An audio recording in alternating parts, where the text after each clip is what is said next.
Joining me on Startup Report today is Lia Winter, the co-founder of Winter Innovations. Welcome. Thank you very much. So you are the first of our series of spotlighting the folks in the Tampa Bay Wave Tech Diversity cohort. How did you find out about this, the cohort? So I actually met Dr. Richard Manassi at a pitch competition event back last year in 2019. And so that was my first introduction to him, gave him the whole startup pitch. And I think it went well because we formed a relationship. He's become a mentor to our company. And so we were really excited when we were accepted to this year's Tech Diversity cohort. Great. And you're in the medical device space. Before we get into that, let's go back a little bit to the beginning. You went and got a degree in an MBA. So kind of what was the genesis of starting a company? Sure. So my background is biomedical engineering. I earned an undergrad degree in BME from the University of Pittsburgh, and then I earned a dual MBA and a Master's of Science in biomedical engineering degree from the University of Tennessee, and completed that degree in May of 2019. So a little bit over a year ago. When we graduated, my co-founder and I both took the leap to pursue our venture full time. So it's been a little bit over a year, but the founding story of our company goes back a little bit, really all the way to high school. So I was very involved in sports growing up. I was a 3-sport athlete. I played soccer, ice hockey, and lacrosse. So I really lived for sports, but suffered a hamstring tear during a soccer game during high school. And fortunately, my best friend's dad is the team orthopedic surgeon for the Pittsburgh Steelers. So made a house call for the injury, had treatment, and made a full recovery. I was able to play in the last 2 soccer games of the season.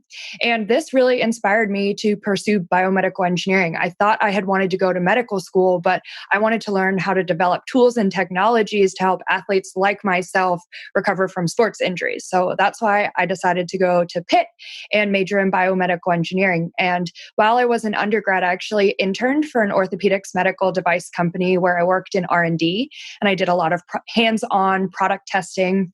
And one thing that I noted was very tedious and inaccurate was the stitching. So I worked with these stitching products, and there was a day in the lab when I was struck and I said, this is really how surgeons are doing the procedure. There has to be a better way. So use that for inspiration for my senior design project. When I came back for my final year of undergrad, started prototyping, and then knew I wanted to go to graduate school. And it was at the University of Tennessee when I teamed up with Preston, who's my co-founder and my sweetheart. We actually met when we were both working for the orthopedics company down in Florida. So there's some cool connections to Florida. But we started competing in pitch competitions, won enough startup capital to actually found our company. And like I said, now we've been working full time for a little over a year. Very cool. A few things to unpack in there. So when you started the journey in school, was starting your own company always going to be on the path, or is that something you kind of changed that came into your awareness during the journey? If you would have asked me as an undergrad engineer if I would ever start a company or be even standing in front of people pitching my product and my company, I would have said you were crazy. But now, really, when it's something that you're passionate about and love, I really enjoy doing this. So, when did the light bulb come on that you could make this your own company and go down that road? So we initially founded the company during our first year in grad school. Our grad degree programs were 2 years. So the first pitch competition that I won was the second month of the grad degree program. And so I think that was when we kind of said, we have something here. By the time we graduated, we had won $70,000 in funding from different pitch competitions. We actually went around a circuit, and to date, we've won 12 pitch competitions and almost $150,000. So the pitch competitions were really when we said, we've got something here. This is something that we can dedicate our careers to. And presumably you were thinking about the potential for a company before even entering the pitch competitions, because that's kind of why you entered them, right? Yep. Yeah, cool. So working with someone that you are also partnered with, across the board, what's that experience like? It's actually really good. So we work together so well. It's not just someone who you're working with during the day and then you go back home and see the rest of your family or something. We're really in this together. We're in the trenches, experiencing the highs and lows. I don't know how I would do it without Preston. And a lot of times, one of the things that founders have said that makes them succeed more is having a very clear delineation between who's doing what and what roles they have, so that it's not sort of the same people doing the same thing, which is where you can run into to friction. So, how do you divide the work up between yourselves? My expertise and my role, I am the CEO and technical co-founder with a biomedical engineering degree and background. And then Preston's background is in supply chain and business analytics. So he's more the financial side of it. His title is Chief Operations Officer, but what do those titles mean in a startup? So Yes. it's really nice that we kind of have the overlap of the business and the MBA. So that's kind of where the roles do blend. How have you found the experience? Obviously, it's sort of the academic world makes it a nice, easy transition into doing the pitch competitions. And as you said, there's kind of a circuit, and congrats on being so successful in that circuit. So, what do you feel some of the emerging challenges of as you move out of that sort of academic comfort zone and the pitch competitions up to working with angels? And I believe you did get a little bit of angel investment, but sort of trying to grow and get out into the world. How have you found that? So the transition from going from being like a student entrepreneur to a full-time entrepreneur was something that Preston and I, we really sat down and said, what can help us with this transition? So Tampa Bay Wave is actually our second national accelerator program that we've done.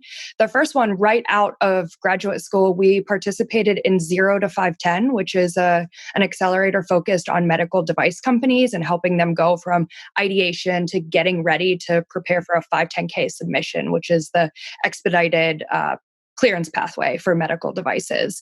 And so that was so helpful for us to say this is kind of our transition. It was an accelerator true to the name. It really took us from, we had some prototypes and we're starting to build it out, but now we have established contract manufacturing and have come a really long way in a year since we completed that program. Cool.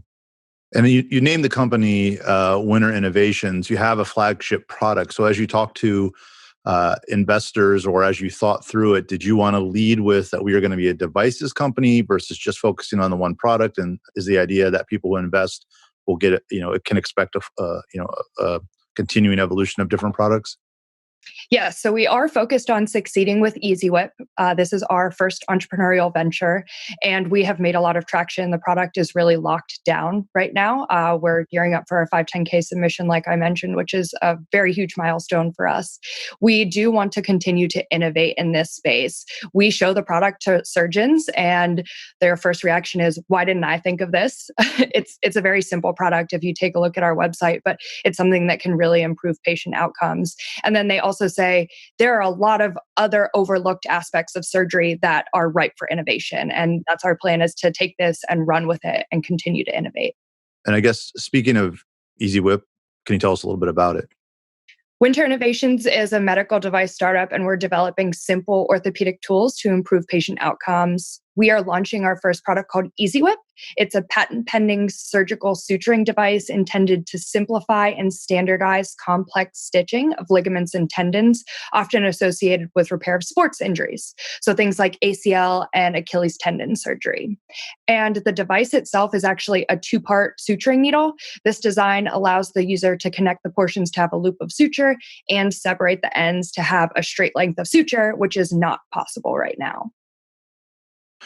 And a lot of great products hit, especially in the medical space, hit the buzzsaw of sales. Lots of people and doctors and surgeons' ears constantly with innovative products. So, how do you feel that you're going to attack that front to actually get your product in front of enough surgeons? So we're starting off with a limited market release, which is our first plan, to start with surgeons that we already have connections with, warm leads, introductions from our investors. We actually have a hospital system on our cap table, which is a huge strategic investment, which I think will really help us get our first surgeons and initial traction. And then from there, we'll be able to learn about the sales process, continue to tweak the product if it needs any changes, or the packaging. And then really that will be our switch to actually grow, expand geographically. Our ultimate goal is for this product to be added to a portfolio of a larger company or entered into with a distribution agreement to help us scale nationwide. It's really a niche product that fits well as a portfolio filler. Got it. So with that in mind, then, are there, being sort of just out of college and hipper, we'll say, are there marketing methodologies that you can employ? Obviously, social media or specialty subject matter on places like YouTube. Are there modern ways to reach the surgeons that you're identifying, or is it really kind of still the tried and true, get the distributors, get the name value, and that's why it makes sense as a portfolio add-on for another company? That's a very interesting and timely question. A lot of medical devices, as you know, are different. It's a lot of direct sales, going into the operating room, offering your product for sale. But coronavirus has changed that quite a bit. A lot of the annual meetings and trade shows now are going virtual. So the American Academy of Sports Medicine Surgeons, that annual meeting was actually held virtually. And so I think a lot of surgeons now are open to having meetings like this and webinars. And so that is something that we've been thinking about for our marketing strategy. Very cool. So, what's your experience been thus far with Wave? I know you're only a couple of weeks into it, but how's it been thus far? Really good. So this week is actually the second full week of programming. The kickoff was great. We had a mentor surge where we got to do speed dating with a lot of the mentor network. And I think that's one of the biggest values that Tampa Bay Wave offers is the group of people who will come and offer their support, whether they're a subject matter expert, a successful past entrepreneur. So we've already had probably 15 meetings with different mentors, and we're only at the second full week. Cool. Well, I've enjoyed the conversation, and welcome to the Wave. The only suggestion I might make for the company is that you should really think about moving to Tampa or St. Pete because it's pretty awesome down here. So I know up in Tennessee is great too, but you're always welcome here, and we'll keep an eye on you. And best of luck with the rest of the Tampa Bay Wave Diversity Program.